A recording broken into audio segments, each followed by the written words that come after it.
Have a seat on your porcelain throne. It's time to talk some shit on the Powell movement.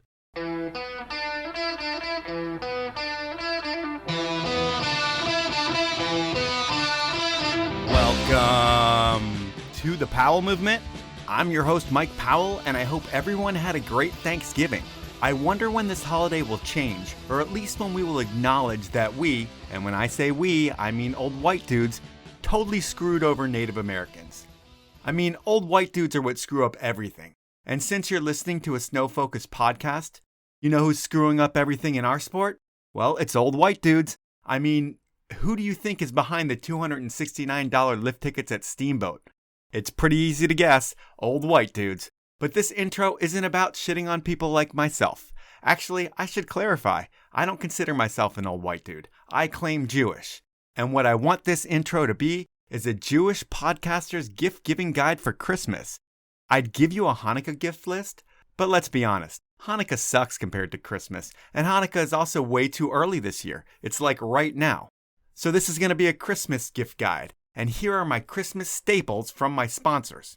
Obviously, I'd like all of you to buy 6 packs of 10 Barrel and bring them to your holiday parties and drink them out of Stanley pint glasses that you won or you brought for the White Elephant Exchange at the work-from-home office party. But hopefully, for you and your family, the holidays are about snow-related stuff, because those are the best gifts, ones that you are excited to use. If you give the gift of goggles or skis this season, please give the best and make sure you buy goggles from Dragon and skis from Elon. Actually, don't buy them from the brands. Please buy them from the best retailer online or in real life, Peter Glenn Ski and Sports, a proud Elon and Dragon retailer. Finally, if you can afford this one, give the gift of an Alpine van and change someone's life forever. There are amazing products that you can live in for the next 50 years. And those are gifts from my sponsors. But there are other gifts worth giving. And I'm going to lead with some gifts inspired by print. Well, old school print. Freeze magazine may not exist anymore, but their gear still does. And when you buy anything from freezemerch.com, they give back a percentage of their sales to protect our winners and the Shane McConkey Foundation. The good folks at Freeze, they have new products in, 5-panel hats, long sleeves, and a ton of rad free stuff for a good cause. Sticking with the print theme, both Dan Eagan and Heather Hansman have books out. Dan's 30 Years in a White Haze is a history lesson combined with some hair-raising stories of survival from Dan's incredible career as half of the Eagan brothers.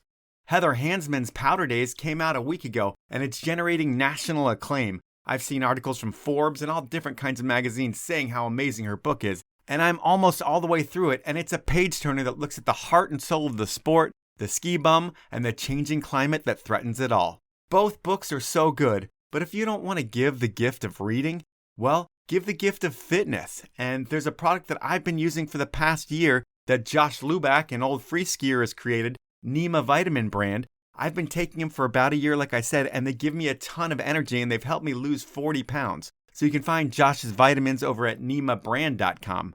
But if you want to give the best fitness-related gift this holiday season, it's on the pricier side, but the new Oura Ring is the wearable device of the future. Think all the fitness features of your watch or your heart monitor, plus all the sleep data that Oura built itself on. I love my Oura Ring and can't wait to get the new one. On the other side of fitness, I also highly recommend that anyone who loves food pick something up from Traeger.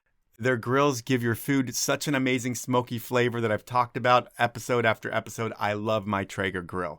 So for those of you that asked for gift ideas by emailing me at mike@thepowellmovement.com, there is my short list. If anything else comes up that I'm psyched on, I will let you know. But I know that most of you aren't really concerned with the Jew's Guide to Christmas gift giving. You're here for part 2 with Jossi Wells. Why wouldn't you be? Round 1 was fun, and on part 2, we tackled tougher subjects like pressure and faith. But before we get into it, I want to thank you for listening. I want to thank Ben Fresco for the incredible new Elon Ripstick 96 Black Edition that he sent over. I want to thank Mike Jaquit for the new Freeze 5-panel hat that he sent over. And finally, I need to thank Tom Moreno for sending me a pair of Salomon trail running shoes. I've never really trail ran on purpose, but when I do, I'm going to look sick. Thank you so much for the shoes and all you do, Tom. At this point, I've already mentioned my sponsors in the intro, so we might as well just jump into the podcast. And now it's time to connect for part 2 with Jossi Wells. last time you and I spoke, you were getting ready to get married, and since then you are now a married man, but you were injured when that whole thing happened, and were you on one leg pretty much getting married? Yeah, so I'm still in a knee brace and was on crutches, so we would get me all positioned and then take the crutches away and take the knee brace off, and I'd stand there on one leg trying to chill.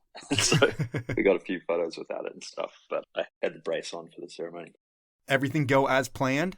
Oh, it was amazing, mate. We got married up at a alpine lake here in Fiordland, and we flew up there in heli, and yeah, just perfect weather, sunny airs, not a breath of wind up there, and it was the coolest day of my life, man. It was sick.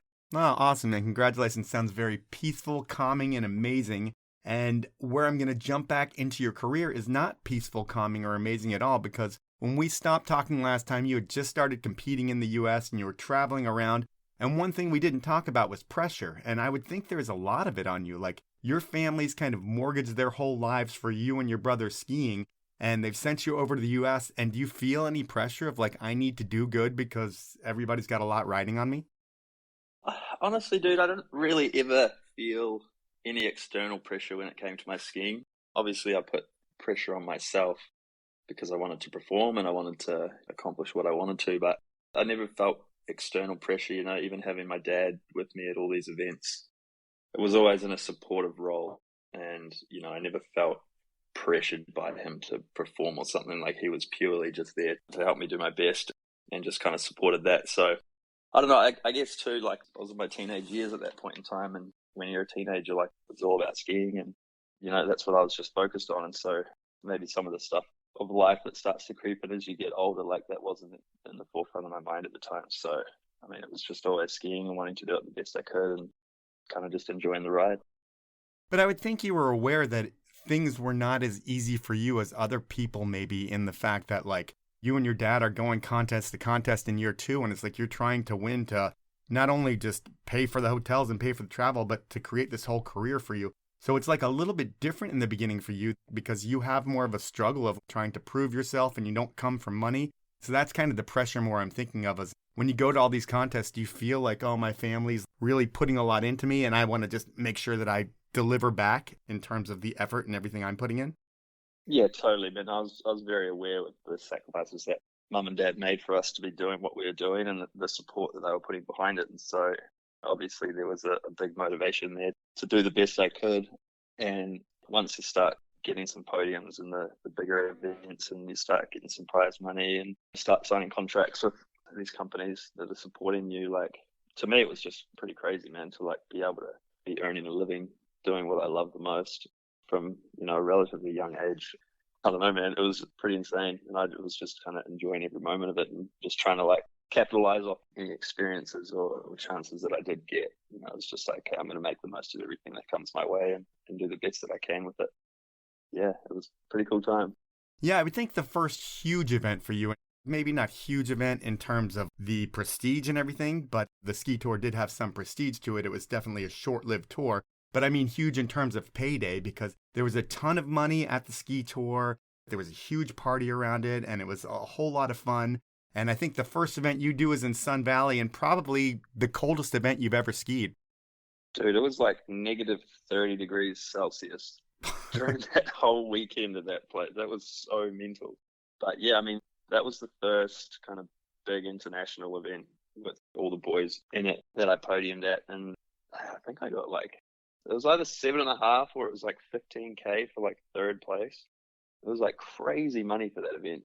And that was like the biggest payday I had at that time. And that like really kind of set Dad and Byron and Bo, I think Bo at the time was with us as well. But that really like set us up for the rest of the winter over there. And that was a pretty special event. But, once you get a podium in a major event like that, you start realizing that it's possible. And you're like, oh, cool, like I belong up here and I can do this. And so you kind of get this green light of motivation. And each event after that, I was going there to try and get on the podium, rather than just going to perform. And so you can get on a roll and get that confidence and go contest to contest. And that's kind of where it started for me. Yeah, it sounds like when you get that confidence, it makes you more dangerous at every event you go to. It's like you expect to be somewhere in the top of the pack. And once you have that belief, nothing's going to stop you.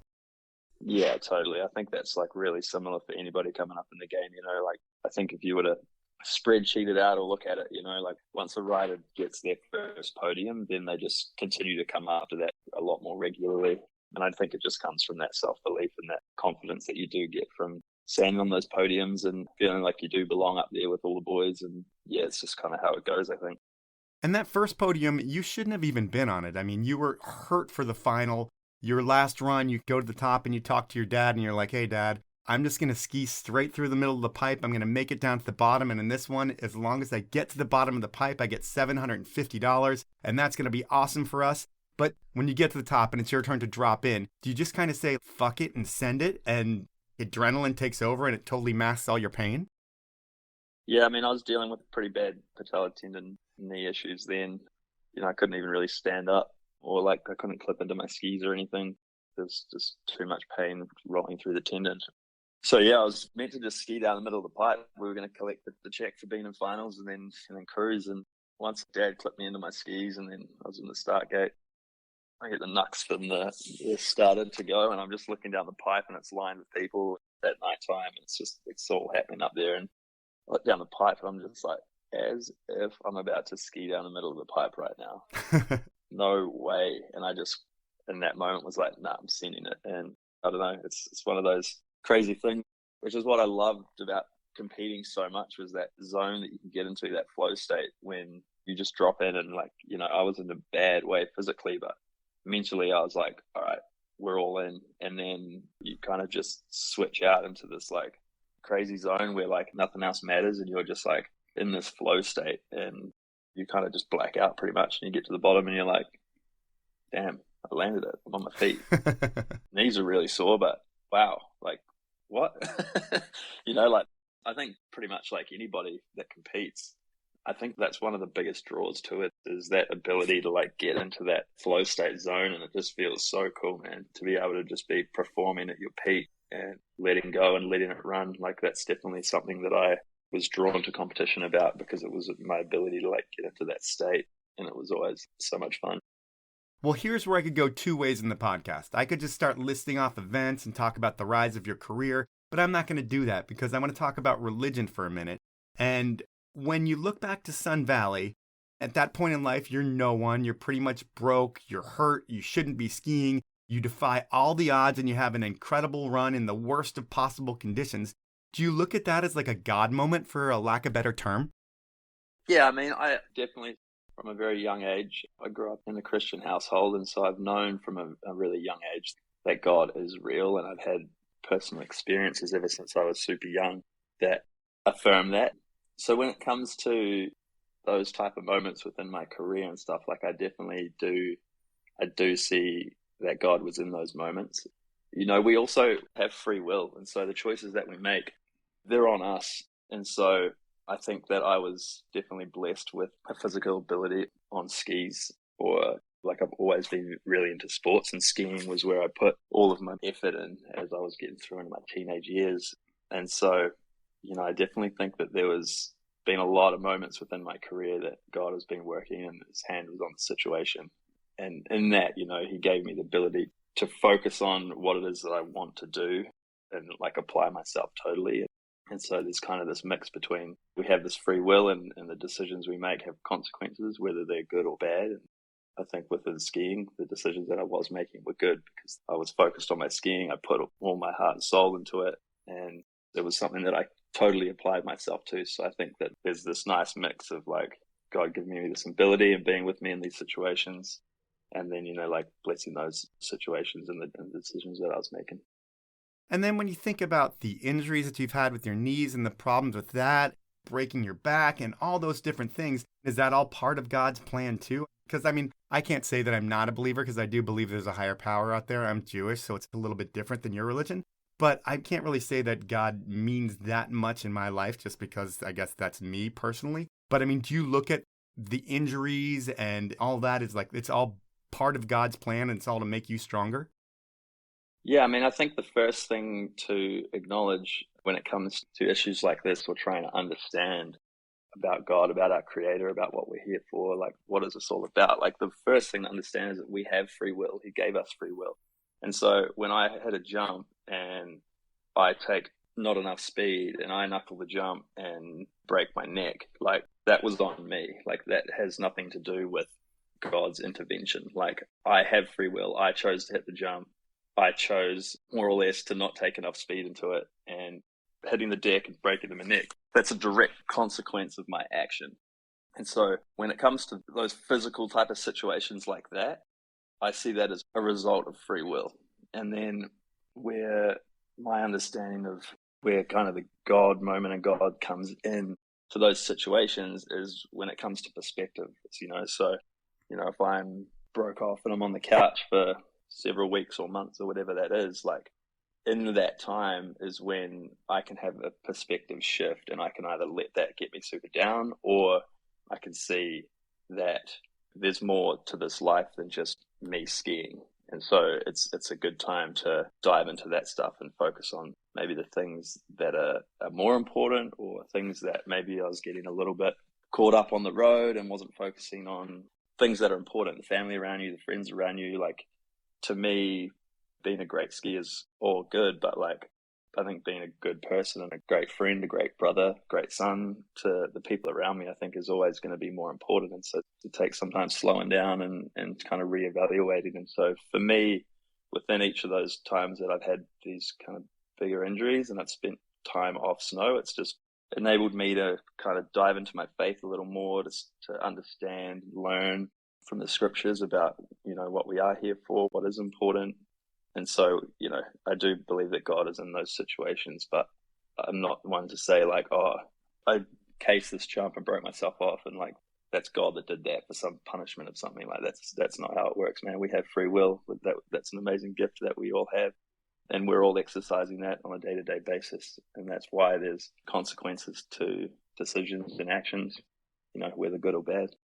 I mean, I like that because I live in the city, Seattle. We have this quarterback who's definitely a man of faith. His name's Russell Wilson. And he threw an interception in the Super Bowl years back that he threw an interception. The Seahawks lost the Super Bowl. And right after the game, he was saying that it was part of God's plan. And I didn't believe that. It kind of pissed me off to hear him say that. But then listening to you and your perspective on it, it's like that was his free will to throw that ball. If you were in his shoes, maybe reflecting on it later, that would be the God part. But like, he threw that ball on his own. It wasn't like God making that happen. Yeah, man, I think it is important. Like, I do believe that God is living. I believe he is real. I believe he is in each of our personal situations. And I do believe that he does work in supernatural ways. But I just think that you can't discount the fact that he gave us free will, and it's our actions that have consequences. And so I think sometimes to just like blame some situation on God, I think is just like maybe a little bit misguided.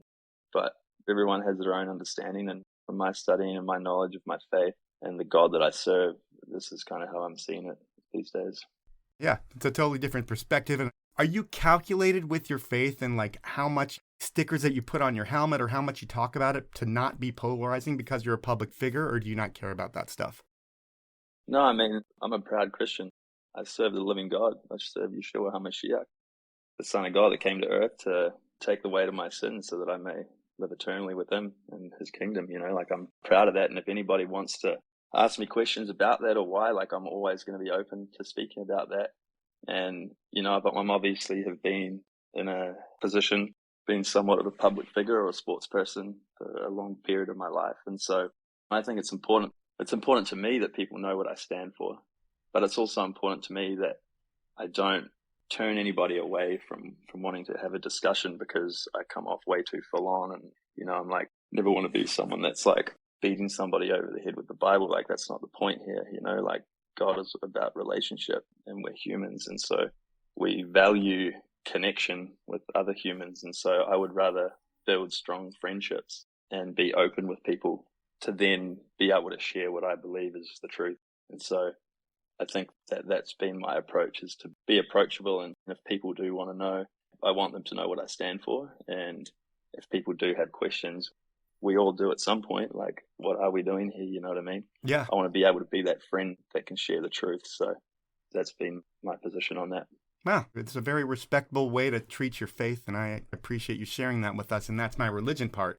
And from here, we're going to talk more contests and different stuff. I mean, you're a staple in the finals of the Dew Tour and the X Games in both slope and pipe. and you were the youngest person to compete at X Games at that time, I feel like. How did you get your first invite, and was it totally mind-blowing? Yeah, I think I was 16 maybe? Yeah.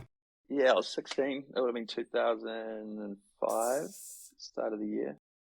Oh, 2006, start of 2006, yeah. Yeah, I can't remember. I'm pretty sure it was after that ski tour Podium. I think it was that year. The invitation came through because I'd obviously been in a few competitions and maybe shown a bit of promise or something. And so getting that invite through was obviously like the dream come true, mate. It was crazy.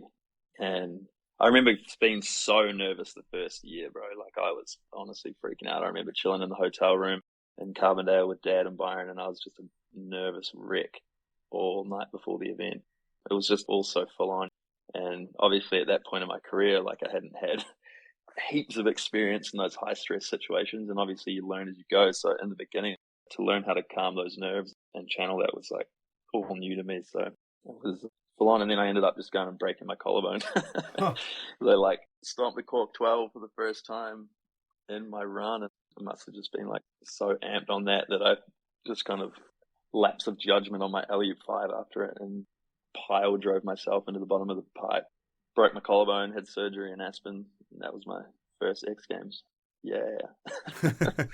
So you heal up from that one, but your second X Games is really where things start moving in your career. I mean, it's 2008, you make it in both slope and pipe. You're 17 years old, you're going under the lights in the half pipe finals. I can imagine the energy's unlike anything you've ever done before when it's like Tanner, Simon, Colby, and you're in that mix and you're skiing just as good as those guys. Can you feel that electricity? Yeah, dude. I mean, by that time I came around the second year, I knew what to expect going in there. I was really confident in my skiing. I mean, all the dudes that were competing against, like, we were skiing all together every day, wherever it was. Like, you know, we were at Keystone and Breck preseason skiing together. Then we're going to the first events together. So you kind of have an idea of where you're sitting as far as like your skill level, the tricks you've got, you know, you kind of know where you sit in the pack. So going to that next X Games, obviously I had a little bit of a motivation that like, all right, I showed up last year, blew myself up. Like, I'm here to get some redemption this time around. So I went into that X Games really confident. I knew that I was skiing to a level where if I was to put down my runs and do it well, then I had a chance to get on the podium. Yep. Which obviously added a little bit more confidence as well. And so, yeah, that next one, I can't remember what I came in pipe. I think you got fifth. Fifth in pipe, yeah, okay. And then in slope style, that was the year I got silver. Yep. That was my first X Games podium, which, you know, obviously being a grommet, growing up skiing and seeing like where I wanted to go, it was like all of a sudden I'd kind of accomplished it. I was there, I was at X Games and got a podium, and it was all pretty surreal, to be honest. But it was cool. It was kind of like, it was surreal that it was happening, but to me it wasn't a surprise at the time because I was like, I knew my ability on skis going into that event, and I knew that I was just going to do the tricks I knew how to do and do them the best that I could do them, and that it would have a pretty good shot of being on the podium. So when it was all happening, I don't know, there was an amount of confidence that I was feeling at the event that day. It was all such a surreal experience, but I was so in tune and I was skiing well, and it was kind of, it all just kind of fell into place perfectly. And man, that was a sick moment, dude. Such a sick moment. Now it's time for my first sponsor break, and I'm going to start things off with Elon Skis. And holy crap, I don't know if you saw the news, but Elon just released a Glenn Plake signature model, the Ripstick Tour 104. It's handcrafted in the Slovenian Alps, and Glenn worked with Elon designers and engineers for 18 months to create his dream ski. And I think I need to say this again. Holy crap, Glenn Plake has a pro model, and it's about time. This ski features a combination of carbon fiberglass and a wood core to create a ski that's ultra lightweight, but still has plenty of rebound and pop. Glenn wouldn't sign off on a ski that he didn't think was the very best, and Elon has produced it. You can find out more about the Plake Pro model, the Ripstick Tour 104, and my everyday ski, the Ripstick 96 Black Edition, over at elonskis.com. Next up is Peter Glenn Ski and Sports, and Peter Glenn has been getting people out on snow for over 60 years, and they always have a rad contest going on Instagram. This week, Peter Glenn is teaming up with Purnell to give away a winter staple, the classic wool jacket. This heavyweight wool jacket will give you tons of warmth for those chillier days. It's super comfortable with hand warmer pockets and an interior chest pocket for secure storage. Peter Glenn sent me some Purnell gear, and the quality is better than most clothing you're going to find in the snow business. So this is one of those that you're going to want to enter, and entry is easy. First, go to Peter Glenn Sports on Instagram and follow both Peter Glenn Sports and Purnell Gear. Second, like the Purnell giveaway post.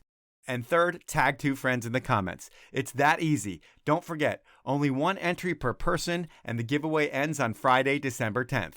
Good luck, everyone. My final sponsor this round is Dragon Optics. They are an athlete-driven brand that puts their money where their mouth is by supporting the best athletes in the world with signature models that all feature Dragon's color-enhancing LumiLens technology, a swift lock feature that makes changing lenses take seconds, armored venting, which is a better intuitive way to vent and remove snow, and a super anti-fog coating that actually works. Danny Davis, Kimi Fasani, Forrest Bailey, and Chris Benchetler all have signature models of the NFX2.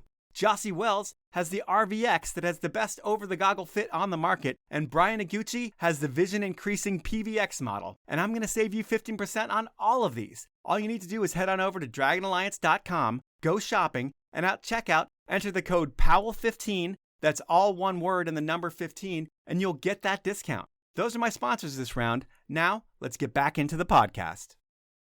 I mean, I'm thinking about it. It's like your dreams for your entire life up to that point, for probably 10 years, you're aware of the X Games, and that's your dream, is you want to stand on the podium at the X Games. When that happens at 17 years old, it has to be so surreal. Like, these are my dreams and goals in life, and they've already happened. Now I have to, like, reset goals and figure out something better.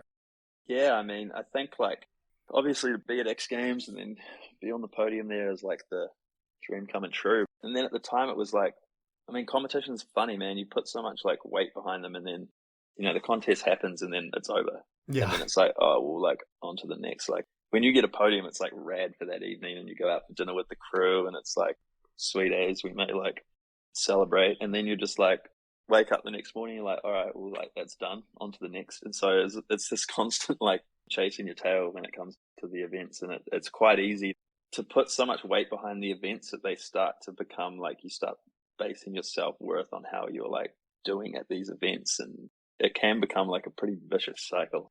And I've definitely been through that at certain points in my career. But I think that the thing to really focus on with those events is, like, just focus on the skiing and focus on the experience of going to these events and being able to go and perform to your best, and to, like, really enjoy the whole process of that. And then it becomes a really enjoyable thing to be on.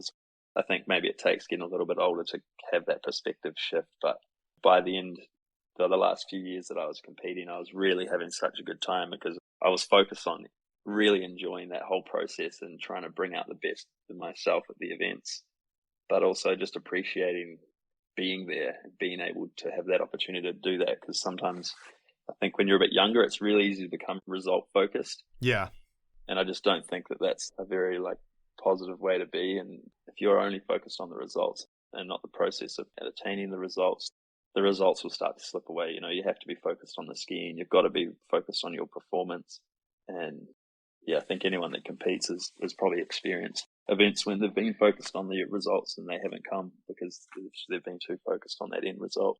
And yeah, in my experience, the key to success in competition is to be process focused and to go there and only care about the skiing. And then when you do that, the rest of things take care of themselves. Well, in terms of that process focus, I mean, in thinking of your X Games career over time, I mean, there was a point when you had been to 11 different X Games, you had won 3 silver medals, 1 bronze, and no gold. Is that frustrating to a dude like you after years and years and years? Does silver get to mean not as much because all you really want is an X Games gold at some point? I think at that stage, like, obviously I wanted to have an X Games gold in the cabinet. You know, that's the dream. But I think, as I was just saying, I became so much more focused on my performance that whether I was first, second, or third, you know, or even not on the podium, but if I performed to a level that I was happy with, like, I was happy with that, you know. And, I mean, anytime you get on an X Games podium, dude, it's unreal. And in those moments, like, if you've got second at X Games and you're on that podium, like, you're not there going, damn it, dude, I got silver, I didn't get gold. Like, that sucks. I was never like that in any of those situations. If you're standing on second or third on the podium, like, you skied really, really well. And so it's hard to be, like, super bummed on that. But I would think like a person like Dumont would be super pissed if he was second to Tanner. Yeah, I mean, that whole situation was different though, because those two dudes were competing first and second, you know? Yeah. Like the other crew wasn't there at that point in time. It was those two. And so that battle was between first and second, and it was such a big hyped up thing. And so that was like fully justifiable, I think. Okay. To think like that. But obviously there was competitions that I was in that maybe I thought I deserved a higher score or something. But at the same time, there was multiple events where I know for a fact that I got hooked up a score, you know, like there was a point in time where the judges really liked the way I was skiing and I was getting really good scores for the runs I was doing.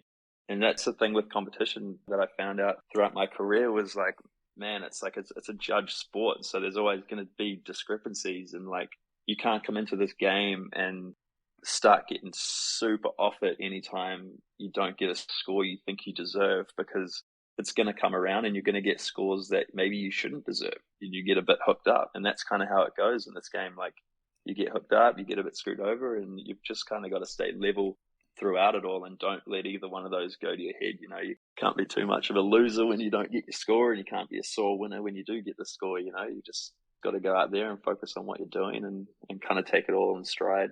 And so that's how it went for my career. And I tried to stay level through it all as well as I could. The next big thing in your career, 2014, is the Olympic year. And I don't think New Zealand's ever had an Olympic gold medalist in winter, like ever. And what would that mean for an athlete from New Zealand? Like if you win an Olympic gold medal in the winter, are you like the pride of the country? You never have to work again and life just becomes easy? Yeah, I mean, the Olympic thing was super interesting, because we hadn't experienced that in our sport. And so when Sochi came along, it was like this super cool opportunity. And at the same time, the fact that we were now an Olympic sport meant things were changing. You know, there was national teams being formed. There was funding from governments to support these teams. I know for me, being on the New Zealand team, there became a much more focused on kind of this high performance athlete programs that were being implemented. And that was like very different to what I had grown up in the sport that I had grown up in. The Peter Olenek program, whiskey flips and whiskey shots. Yeah, exactly. So it was all changing like pretty rapidly. And for someone that got to catch the tail end of kind of like, I don't know, the heyday, the golden era. Yeah. To be able to catch the tail end of that and then to be kind of thrust into this new thing that free skiing was becoming, there was definitely an adjustment. There was a lot of pushback from me. You know, I fell in love with this sport, not because of the relaxedness, but I really enjoyed the camaraderie between all of us skiers. We were all in this together, and it was like we were all so fortunate to be able to experience this lifestyle together that it kind of formed this brotherhood, you know what I mean, with all us dudes, and it was so cool. You're a traveling group of best friends. And then all of a sudden there's these national teams being formed where like I'm now staying with only people that are from New Zealand, and then I'm only eating with people from New Zealand, and then I'm on the hill and we're all in just our own team, and everyone's kind of like, it was this weird like separation. We would be in like restaurants and be like, see all my mates over at another table, but they're with their team, and so now I'm over here with my team, and it's like this such a weird thing. And so I definitely found it pretty tough to adjust. But also like us getting on that world stage, you know, it was like it does open up some rad opportunities. And now New Zealand was paying attention to New Zealand snow sports. You know, the skiers and snowboarders that were doing well from here were now, you know, on the news in New Zealand, and the general public was like aware of what was happening, which I thought was super cool. So going in the games, I think that it's an interesting thing, man, because like there would have been at least 10 male skiers in free skiing and half pipe or slope style that their country's media was telling the world that this person was going to win the Olympics. Right. And it was super interesting because our sport it's not like a 100-meter sprint, man, where like you've got your top 10 dudes, you know, they're on the start line. Like chances are Usain Bolt's going to win. He's the fastest. Do you know what I mean? Yeah. There's a few less variables when it comes to those maybe more traditional sports. And when it comes to free skiing, man, it's literally anybody's shot on the day.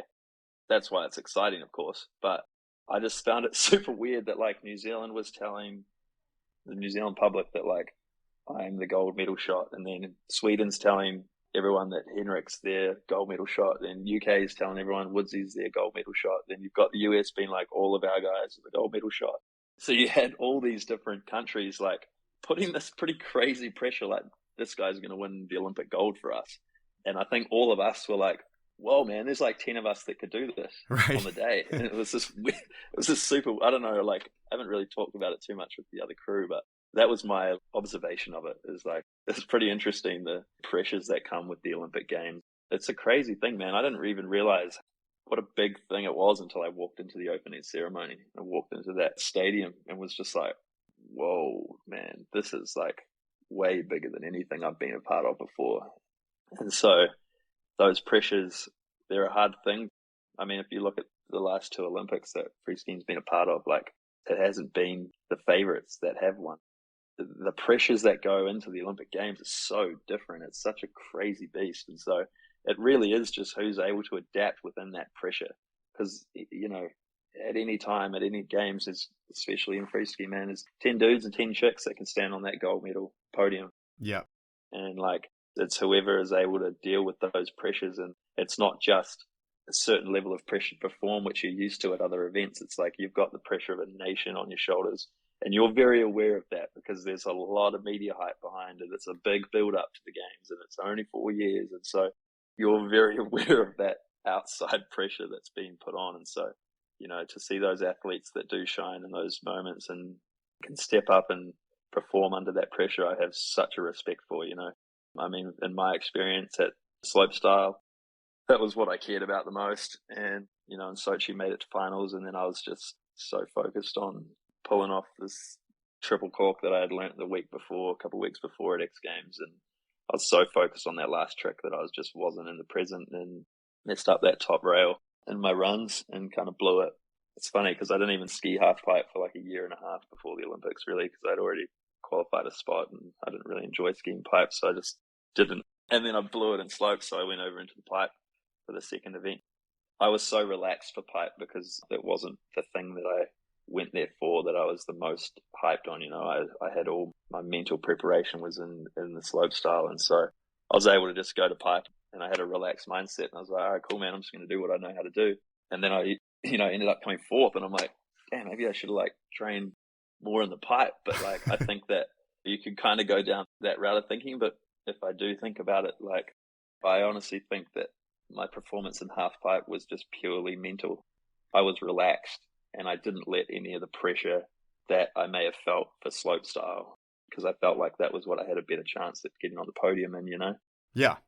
And I didn't have that outside external pressure like weighing on me going into pipe, and I just let it run and let it ski. And, you know, I skied to that level, which some people were like, man, you gutted, you got fourth. I was like, dude, I like literally just did a pipe run with these conditions right now with the snow that's coming down and whatever. Like, I just did the best runs that I could do and I was super hyped on that. And, you know, obviously it stings to come fourth at the Olympics. Yeah, totally.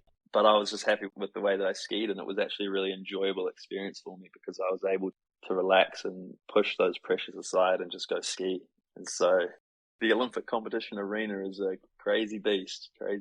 You know, it's like all these other contests, you get a lot of chances, you know, like, what is it now? I've skied in 12 years of X Games or something, you know, like I've done 16 X Games. So I had a lot of time to like learn how to perform there and how to deal with those pressures. And when it comes to the Olympics, you only get a shot every 4 years. And, you know, I mean, if you look at my career, I blew my knee out before those last ones. So I only got to experience one Olympic Games and I didn't maybe walk away with the result that I wanted. But I think that every time you get to go to the games to understand those pressures, you're just going to get better and better at it. But that's what makes the Olympics so special.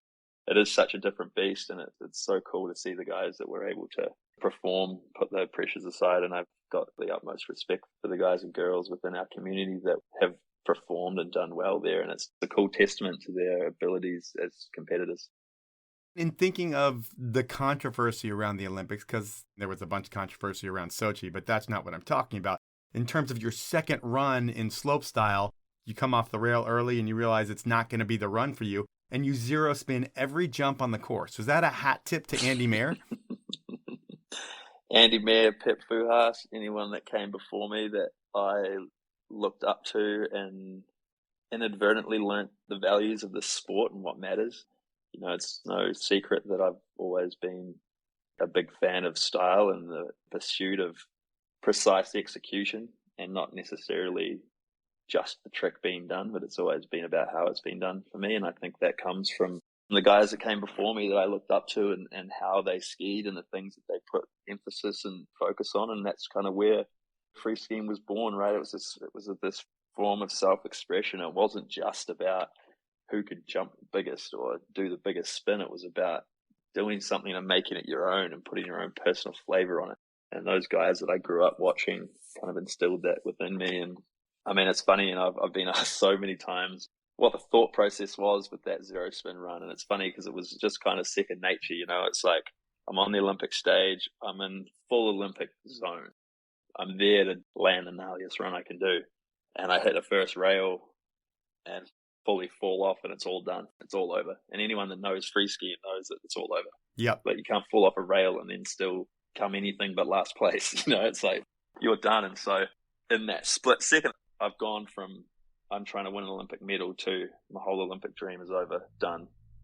And my natural reaction, which I think is like kind of cool, is that I was like, oh, I'm going to do a run for all the free skiers, like all the people in this community, and have like lived their lives in the pursuit of the sport and what it means to them, and like love this sport.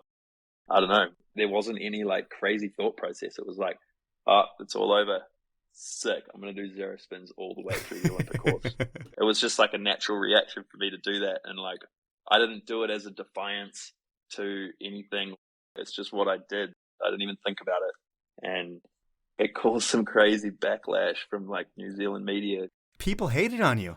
To the untrained eye, like I gave up. Do you know what I mean? Yeah. And so having the reporters here writing about free skiing when they know absolutely nothing about it, it was just like such an uneducated piece of writing that I think, you know, it was calling me out, but it's like, nah, congratulations, you played yourself. Like, you don't get it. And like, it caused such an uproar here in New Zealand. And then worldwide, because someone on News Schools or something like got wind of this and read this article, and then they posted it up, and then it was like the entire ski community was like behind me and like started sending this reporter messages, and she like I don't know, she was claiming she was getting death threats. It was like so crazy. She wrote some rebuttal thing about our community and about how like we're all so awful and like blah blah, but I was just kind of sitting back, like I never even made any comments on it, you know. I was just sitting back like, yeah, you know, my people have got my back. It's time for my final sponsor break, and I'm going to start things out with Alpine Vans. Alpine is the one-stop shop for anyone who wants to live the best, most functional van life out there. The crew at Alpine is made up of engineers, fabricators, and designers who double as ski patrollers and passionate mountain bikers who live in their vans for weeks at a time. If you are thinking about the van life, you need to check out Alpine and need one of these vans. But don't just listen to me. Head on over to alpinevans.com and watch the video Cody Townsend put together around his 50 project van that Alpine fabricated, and you will see why no one is doing the custom work that Alpine is. While you're there, check out their thoughtful quote builder and know that even with the van shortage out there, Alpine has sprinters in stock and can have the custom van of your dreams in your driveway in 90 days. So now is the time to order and treat yourself to the best in 2022. My next sponsor is Stanley, and they invented the category of keeping things hot and cold back in 1913. You know, that green bottle that your grandpa used to keep his coffee hot? That's a Stanley. Well, they still make that green bottle, and it still keeps your coffee hotter than their competition, but they also make so much more. I'm a huge fan of the pint glasses, and think everyone needs a set. They keep beer or non-alcoholic beverages ice cold for hours, and their food storage options make parking lot meals at the resort so much easier. And they have so much more than that. And I'm going to save you 30% on everything. All you need to do is head on over to stanley1913.com, go shopping, and enter the code DRINKFAST, that's all one word, all lowercase, when you check out. Orders of $75 or more, you're going to get yourselves a free Powell Movement beanie while supplies last. My final sponsor is the 10 Barrel Brewery out of Bend, Oregon. They've been brewing the Northwest's best beer since 2006, and they also live a life of skiing, snowboarding, and biking, and of course, drinking their beer outside. The folks at 10 Barrel also support more in snow and bike than any brand I can think of. And their world-class team of athletes speaks for itself with names like Ben Ferguson, Lucas Wachs, Carson Storch, Kate Zelef, and more. But the best thing about 10 Barrel is the beer. And while I'm a huge fan of their new Pilsner, one that I haven't tried, but I'm going to, is the Pray for Pow beer. It's 10 Barrel's most awarded beer ever, and since I haven't had it, it's going to be my next six-pack I pick up at the store. I think you should do the same when you're at the store, and to find out more about 10 Barrel and all their beers, events, and pubs, head on over to 10barrel.com. Those are my sponsors. Now let's jump back into the podcast. The next big thing after the Olympics is the pinnacle of your career. I mean, the biggest thing that you ever did. You won the X Games in 2016, and that has to be, I won't say a relief, but it has to be one of those things where it just feels like I've achieved my goals. I've been doing this for 20 years, and I finally got what I've really always wanted. Mate, it was such a cool full circle moment. You know, obviously winning an X Games gold medal, I think, is any free skier that, you know, wants to pursue competition. That's the goal, you know? Yeah. For me, it definitely was. And, you know, I spent a lot of years with that goal. Every time I show up to Aspen, that was that's what I'm there to do, you know what I mean? And so, you know, in 2006 to finally be able to accomplish that was such a cool thing for me. I mean, the coolest part too was it was the first time my mum had flown over to come and watch in Aspen. So it was the first time I had my mum at the bottom of the course there. So that's amazing. Dad at the top, mum at the bottom, to have her there at the bottom to watch and to be able to finally accomplish this dream and for it to go so smoothly. And man, that whole day was just it all just worked. Everything was seamless. I was feeling good on my skis. I wasn't focused on trying to win. I was just focused on just going to ski the best that I can. I'm going to focus on the skiing. And when you do that, the skiing becomes easy. I wasn't up there stressed out in the tent before dropping. I was in the flow, man.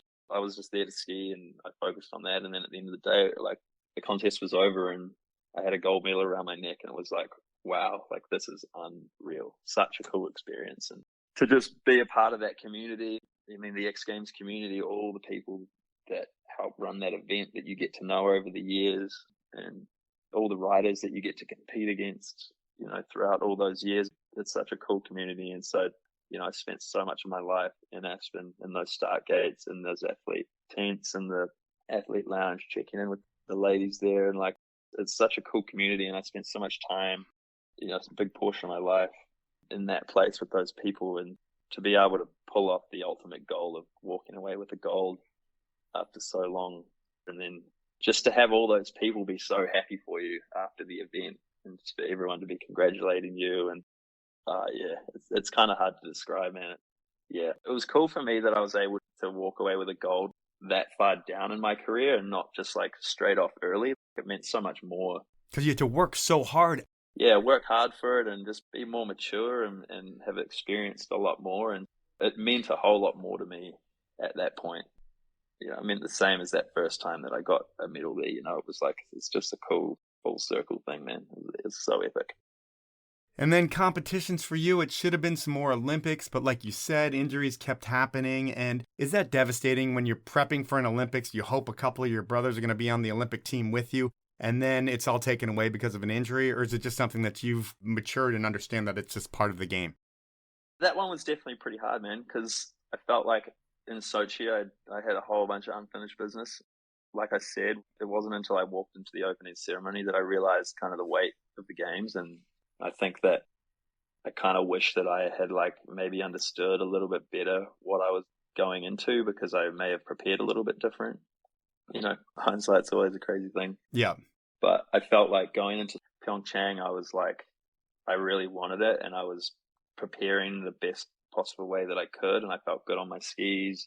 You know, I got third at the test event the year before, and so I was going into Pyeongchang super focused, highly confident. It was on, and I was going to go there and cap off what I wasn't able to do the first time. And yeah, to then blow my knee 8 months out was pretty devastating. I kind of was under the impression that I was going to be able to get back in time to do it, and so I rehabbed like a psychopath and went super hard with the idea that I was going to be able to ski. And that 6 months I flew to Europe, New Year's time, flew from New Zealand, got on skis and larks, skied for 2 days, and was like, there's no possible way that I'm going to be able to do this. Like, I can turn around, but I got all my weight on my good leg. Like, I don't have any on my bad leg. There's just no way I'm going to be able to do this. Like, it's just completely out of the question. So I had to remove myself from the Olympic team and, flew back to Wanaka, flew to Europe for 2 days and came home and was like, damn, this sucks. And, watching the games was pretty rough. I watched the start of it here in Wanaka, and then I flew over there to do some work with the New Zealand broadcasters, and also to go support my bros. Yeah. And a pretty emotional time being there. Obviously, had my own stuff of not being able to compete and just having to like stand at the bottom and watch these events go off when, I was supposed to be up there competing was definitely a hard thing to process. And then also like what went down with my brothers, with Byron. Yeah. Blowing his knee out like crazy last practice run before finals kicked off after they had such a strong qualifying into the finals, and then with Bo skiing so well and then ended up getting fourth as well, and it was such a crazy emotional time. And then to have Zoe and Nico get on the podium for New Zealand after so many years of not having Winter Olympians on the podium was like such an amazing feat. And so there was this crazy emotions of like such highs, such lows, such crazy, just weird emotional stuff that I came home from Korea just like exhausted. I was like, damn, dude, I need to go like walk in the hills and like decompress. It was too gnarly, man. The Olympics is too gnarly. The next big thing in your career is, and I'm not going to say you retire from competing, but you probably do retire at some point in your brain, although I just didn't find the little note in my research. But you team up with Torrniator Wallace for Deviate, and I'll preface it with the film is amazing. Big tricks, it's artistic, the skiing was sick, but the one thing I don't understand is the lack of story. I mean, you and Torn are both competitors who've been ravaged by injury, and you realized it was time to take your tricks to the backcountry. Did you guys ever think about telling that story together? Yeah, honestly, dude, it was a very conscious effort decision for that film to not have a storyline. Obviously, throughout each of our careers, we've like told our story like time and time again. Sure. Torrens had his documentary made about him. We've had a documentary made about our family going to those Olympic Games. The media's always asking questions and they're building these storylines behind everything. And at that point in time, like Torren and I both felt like we had told our story and we were kind of like sick of talking about ourselves. And we were just coming back from injuries and we've been out of the scene for a while. And we're like, dude, we both don't want to like do interviews about, we've had these injuries, now we're coming back and skiing, check it out, we're skiing again. We were just sick of talking about ourselves, dude. And we were like, all right, man, let's just go shred, have an insanely sick winter together skiing, and we'll film it and we'll put out a ski film of just the skiing that we did. There's going to be no talking. There's going to be none of us talking about ourselves, talking about our skiing, talking about this and that. We're just like, let's just go ski, man. And so that's what the Deviate film was about. And I think you can see the amount of fun that we had that winter. And my most favorite feedback from that film is what we were trying to accomplish. And people picked up on that. They're just like, man, I just watched that film and it made me want to go ski. It looked so fun. And that's exactly what Torren and I were set out to try and accomplish that last winter. And yeah, we had a really good time together, man. And, you know, Torren's a little bit younger than I am, but we really connect because we've been through some similar situations. I mean, I think Torren's injuries and, you know, those health scares that he had and stuff are like, in my opinion, like way more heavy than what I have experienced. I mean, he almost died. But being able to be X Games gold medalists, be able to be Olympians and not quite pull it off, and to kind of be coming in and out of this game on a consistent basis because of injury. Like Torren and I really understand each other. We have this bond that we know what each other have been through to a certain extent. And so we just get along super well with like such good mates. Torren's such a hard worker, and these last couple of years getting to spend the winter with Torren's been super special. And it's been a really cool thing for us to be able to go out into a place that we maybe are not so confident in, and to be able to support each other at the top of lines, at the top of jumps, to like gas each other up to be able to go and perform, and to spend all those long days out in the backcountry with each other. Like we've been able to have a really good time together. And yeah, man, Torrniator Wallace is the king, bro. Such a good homie. So you have another project that just came out with Torin. It's Good Luck, and that thing's sick as well. I think everybody should check it out, and I'm sure it's in all of your bios on Instagram so everybody can find it. You bring Burke Irving in and Chris Logan into the mix, which is awesome. Those guys are both great guys. But when I think of these projects, how do they work? Do you pitch them to Monster and your other sponsors and say, hey, we need to get the funds to do this, and then you get the funds, then you hire Sean Logan to run the project for you with your input? Is that kind of how the whole thing works? Yeah, that's pretty much how it works. Torin goes to his sponsors, I go to mine. And then, likewise with Burke and Chris this year. Basically go to these sponsors to get funding to film these things and make it happen. I mean, it's not cheap to make films. So we get the funding from the sponsors, and that's like such a special thing that we're able to do that. And then, we hired Chris Logan to be principal filmmaker this year. And then we had homie Kai, who was the second filmer. And then I had my red, so I was kind of like third filmer. When I wasn't skiing, I was filming. And we just hit the road, go find the storms, and go and grind every day for 3 months straight, pretty much. It's definitely really hard work, but it feels good, man. It feels really nice to work hard. And the cool thing about Good Luck for me this year was that I filmed a lot of the shots as well. And so there's my skiing segment close out the movie, but one of the things that I'm super proud of as well is that, a lot of the shots that you see of all the other guys were shots that I filmed. And so I had a really fun time this winter, kind of spending a lot of time in front of the lens and behind the lens. And it just feels like it's kind of part of the evolution of where I want to go. And I've obviously shot photos for a long time, and to kind of get into the motion picture side of things has been a super cool transition as well. So it's definitely a fun winter out there. We got headed. We got such good snow all winter. So go check out Good Luck. It's a fun film to make.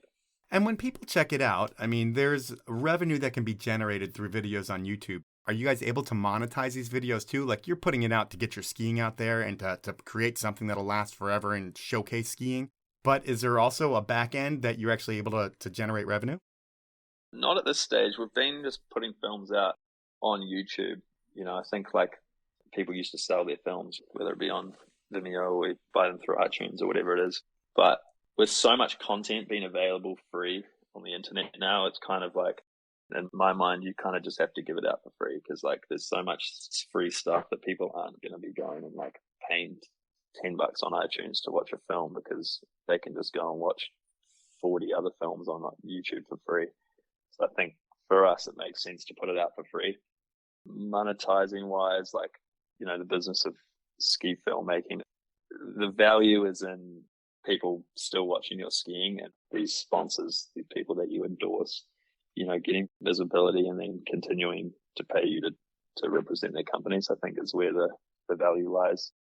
Obviously, if you make something super crazy and you're getting some millions of views or whatever, I think that's when you can start monetizing YouTube views. I'm not really sure how that works at the top end, but I think you kind of have to make viral videos.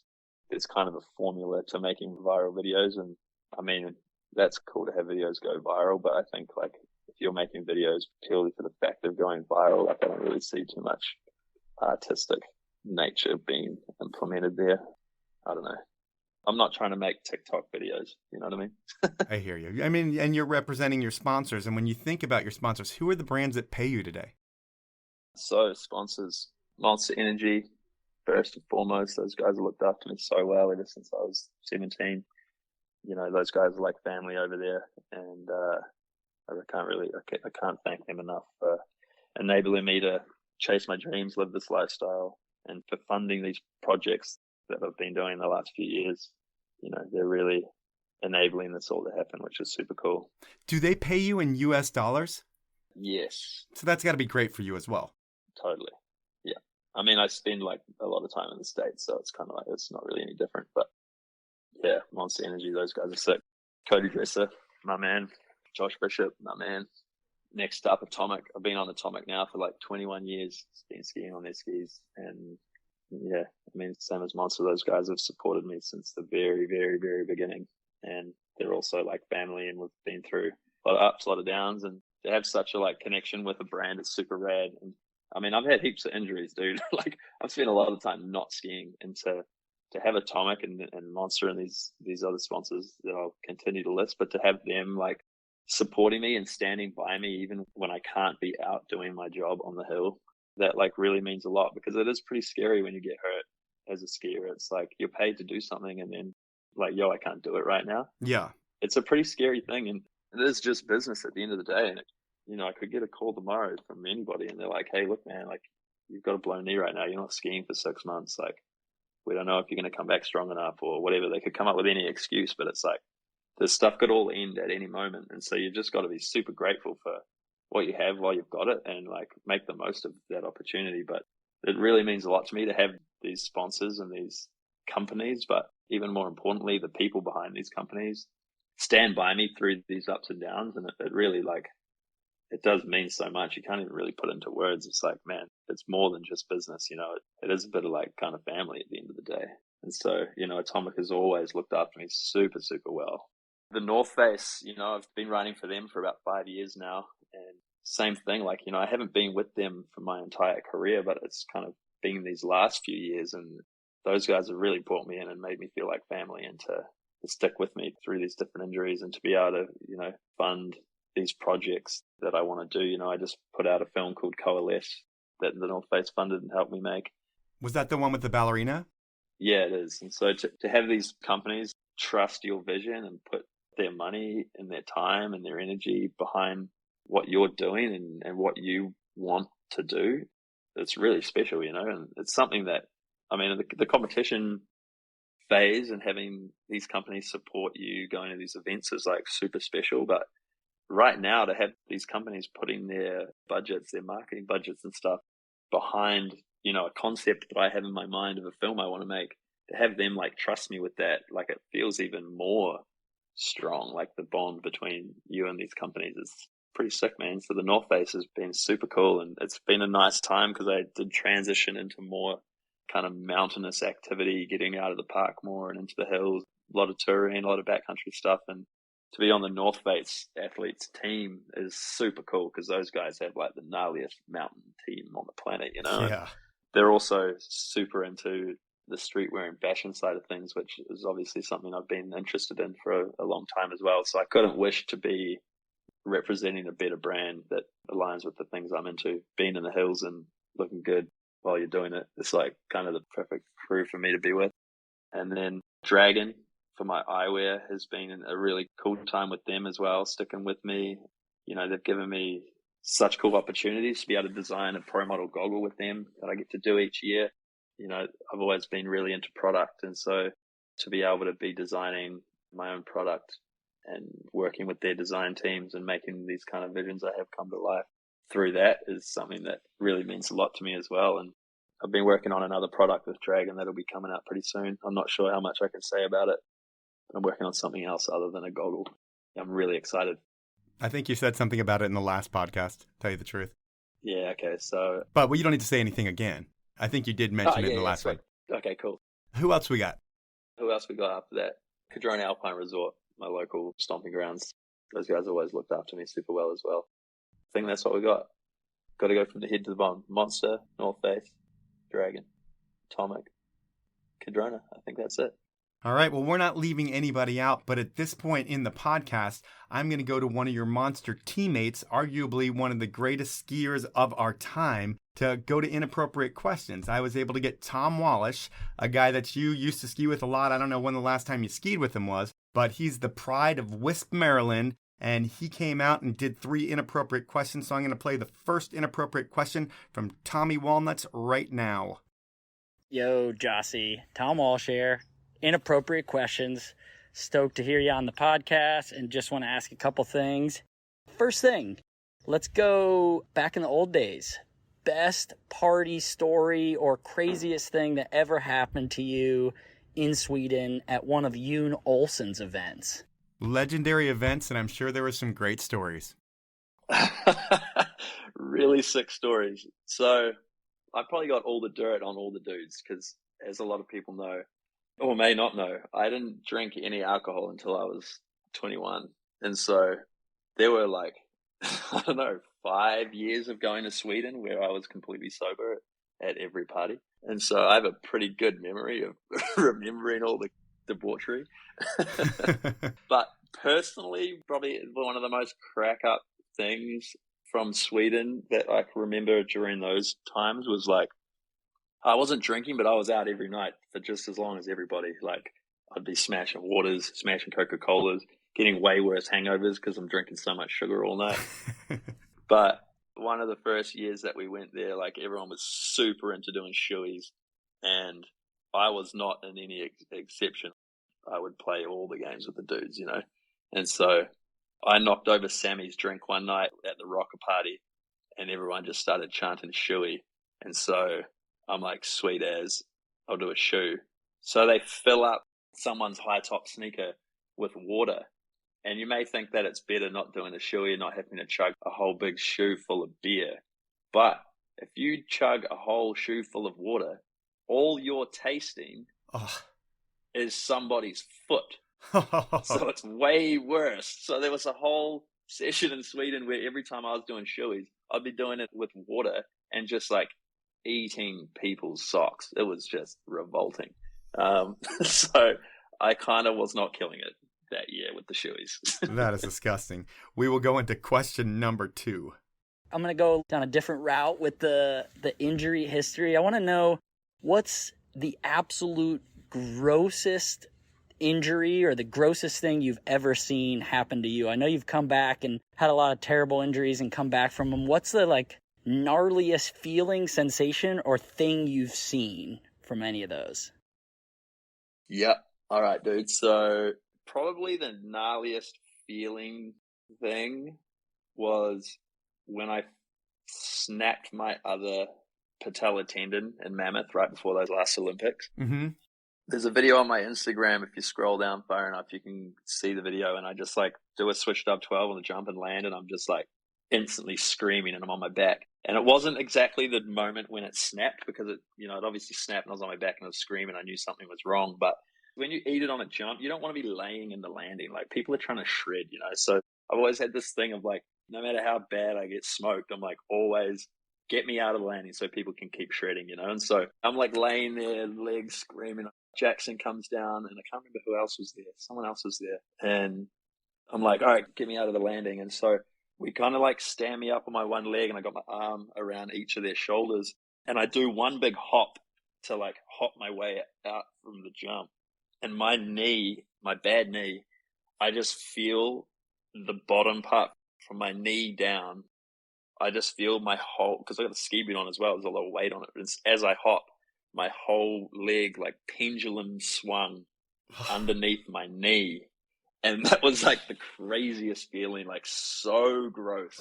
This feeling of just like my leg hanging off the bottom. Like it was insane. That was probably the gnarliest feeling. Oh, that's gross. Anything with knees, I mean, it was the same when I blew this one too. Like that feeling, it just feels so wrong. Like feeling your body, a part of your body moving in a way that it's not designed to just feels so horrible, dude. It's so gross. All right. Well, thanks, Tom, for that one. We will go with his final inappropriate question. We're going to go a little bit less inappropriate and more. Out of all the competitions you've been a part of over the years, what is the absolute best memory, best event you've ever been to where you did well or anything? What's your best memory from all your days competing? I know there's a lot. What's that one moment that's going to live with you for forever, man? Oh, best memory. Man, I'd probably say the first X Games medal. So the silver was a better memory than the gold? The silver. I mean, yeah, it was just a different time. I mean, the gold was so dope too. Yeah, I mean, gold at X Games was unreal. I mean, that's probably got to be the highlight. But the silver when you're 17 is pretty good. The feeling of getting the silver the first time there, you're such a young dude. It was like, 2 years before that, I wasn't even like close to being there. And then all of a sudden it's like, boom, I made X Games. I'm with all the dudes. I'm on the podium. Like that feeling was crazy sick too. Yeah. I mean, both of those are sick. It was so fun, man. Competing, so good. Getting me all stoked. It's like I want to go get back in the Startgate again. Well, the Olympics are coming up in just a few months, and you can probably rehab and get yourself. No, you can't. I'm sorry to even say that. What an asshole I am. I've been there, dog. It didn't work. Yeah. Well, Jossi, it has been a pleasure watching your career, because your career is one that I was actually able to see from the very beginning. I feel like when you first got to the States, and just to see you kind of just take over. And right now, I think my neighbor is mowing their lawn, so people are going to hear a lawnmower right now as well. But it was always cool to see how you grew. And you know what I thought was neat was that you were like that kid that was with your dad and your family, and you were like the clean-cut kid doing stuff. Then you became like a party guy, and you were kind of extravagant with the Peter O'Lennox and that whole crew. And you've always stayed grounded, where some of those dudes might have had some egos and were really cocky. You never seemed like that dude. You were always like a grounded kid who was just enjoying the moment. And that's always great to see. And I thank you for your time, man. Hey, thanks for having me on the podcast, Mike. I appreciate it, dude. Nice chat. So that was time with Jossi Wells, and what a down-to-earth guy. Coming into this podcast, or at least part 2 of it, I was expecting Jossi to get all deep on religion and talking about his Lord and Savior, Jesus Christ. And I thought it was going to come off totally cheesy. But leave it to a dude like Jossi to totally make me rethink my whole position about being religious in sports and think about it in a different way. Like when you bring free will into the whole equation, everything makes a lot more sense to me. So Jossi now wins the honor of being my favorite religious athlete, or my favorite athlete with faith that's not afraid to show it. And another thing that Jossi talked about during the podcast was trusting the process and going with the flow. And when we were talking about this, it reminded me of that dude that you go out with on a Friday night in college who's like, I'm going to get laid tonight. I'm going to get laid tonight. I'm going to make it happen. And you're like, dude, if you go into the night with that kind of attitude, there is no way whatsoever you're ever going to get laid. Well, it sounds like that's how kind of Jossi was in the beginning with contests. Like, if he went into one thinking that I've got to win, I'm going to win, and not just go with the flow, he wasn't going to win. And when he stopped thinking about being on the podium and willing himself onto the podium and just went with the flow of the event, well, that's when things started happening with him. And where am I going with this? I don't know. If you're one of those dudes who goes out on a Friday night and saying to yourself, I'm going to get laid tonight, maybe don't say that anymore. Just say maybe I'm going to go out and have a good time tonight and see what happens. And who knows, maybe like Jossi Wells, you'll be standing on the proverbial podium. But honestly, whatever you do, don't listen to anything I say about that subject. I've always played hard to want, and I did land myself the most important catch, which is my wife. And that is really all I need in life. That's the podcast. At this point, it is time for the review of the week. And it's titled Super Interesting Look Behind the Scenes. It's a 5-star review. It comes from Dirtbagist, and the review goes, been a huge fan of this podcast. As a person who works in the outdoor industry, it's always my hope to hear about things behind the scenes. Of course, it's interesting to hear from your favorite athletes, but there's also value in hearing from the people who work behind the lights. Thanks for making these happen, and keep them coming, Mike. Well, thank you, Dirtbagist, for the review. I always appreciate reviews from people within the industry. And things aren't always what they appear, and everybody has an interesting story. And I think that's the beauty of this podcast is, while everyone could have the same cookie-cutter story of, coming up, I skied and snowboarded, and I worked really hard, and then I got into these contests, and I did well, and then I ended up succeeding in the contest world, and then I moved to film, and then I got into yoga, and now I'm doing this. Well, that's not how everybody's life is, and I think that's the value of these podcasts, is seeing the nooks and crannies of these people's careers, whether they're an athlete or just a dark man behind the scenes. Everybody's got an amazing story. I thank you for your review, Dirtbagist. Please email me at mike@thepowellmovement.com, and you will get your limited edition Powell Movement beanie. For anybody else who wants one of these beanies, you can either buy one on my website, or you can send in a review of the week, and if I read it on the podcast, well, you email me and I send you a beanie. Here's the easiest way to submit a review. You want to grab your iPhone and hit the podcast icon. Then you're going to search for the Powell Movement. And even if you already subscribe to me, you still need to search for the Powell Movement. When you see my logo, you're going to click on it. You're going to scroll down to where the stars are, and then you give me a star rating and review. It can be whatever rating and review that you want. It is greatly appreciated. It doesn't help the show grow, but it does help my self-esteem either grow or shrink depending on if the review is negative or positive. But please send them in because it does give me feedback on what I'm doing, and it gives me something to read here for the review of the week. Finally, I need to thank my amazing sponsors who make this thing happen. They are Stanley, Dragon, Alpine Vans, Elon Skis, Peter Glenn Ski and Sports, and the 10 Barrel Brewery. Have a great week, everyone.